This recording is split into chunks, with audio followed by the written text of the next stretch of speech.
Tinupok ni Satanas si Job. Pinahirapan yung sarili. Matakas lang yun.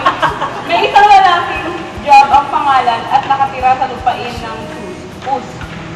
Mabuti siyang tao, malinis ang kanyang pamumuhay, may takot siya sa Diyos at hindi gumagawa ng masama. 7 ang anak niyang lalaki at 3 babae.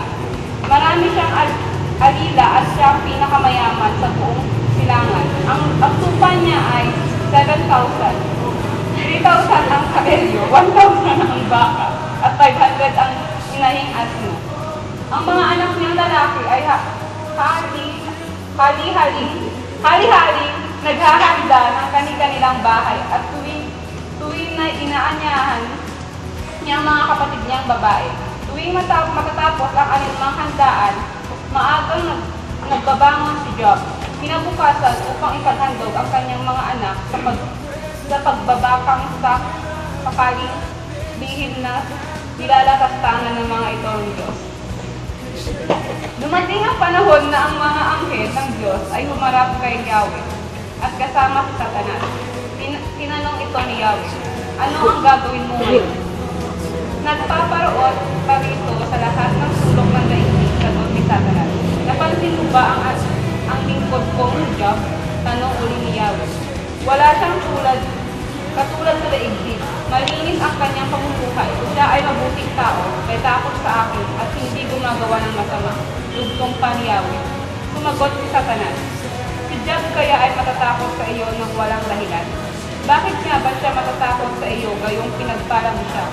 Iniingatan mo pati ang kanyang sambayanan at ari-arian. Subukin mo huwag siyang pagpalain. Pagkus ay sirain ang lahat niyang tinatangkilik kung di niya sumpain. Sinabi ni Yahweh kay Satanas, o sige, gawin mo ang gusto mo sa kanyang mga pag-ari-arian. Huwag mo lamang siyang sasaktan. At Satanas ay umalis sa harapan ni Yahweh. Naliko ng mga anak ni Job at naubos ang kanyang kayamanan.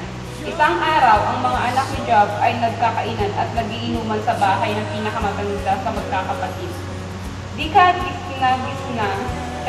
na, humahagos ang dating ni Job, ang isa niyang tauhan. Sinabi nito, kasalukuyan po namin pinag-aararo ang mga baka at nanginginain naman ang mga asno. Nang may dumating sa mga sabyo, kinuha niya po nila ang mga baka at asno. Pinatay po ang aking mga kasama. Ako lamang po ang nakatakot. Hindi pa ito makatatapos sa pagbabalita ng may dumating pang isa. Sinabi naman ito kay Job. Ang mga tupa ng mga pastol at mga pastol, tinamaan po ng kidlat at namatay na lahat. Ako lamang po ang nakaligtas.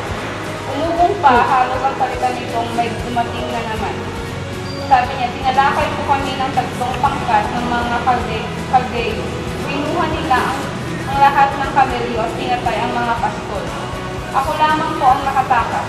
Hindi pa sila halos nakakatapos magsalita, may dumating pang isa at ang sabi, habang ang mga anak ninyo ay nagkakainan at nagiinuman sa bahay ng pinakamatanda nilang kapatid, hinampas ng napakalakas na hangin ang bahay at bumagsak. Nabagsakan po sila lahat at namatay. Ako lamang po ang natira.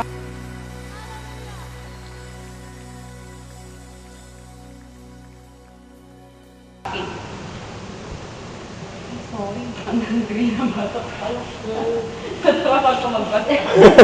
Hindi kaya talaga. Ako naman, sir. Hindi nga naman talaga. Napansin. Sa dami ng nabasa niya.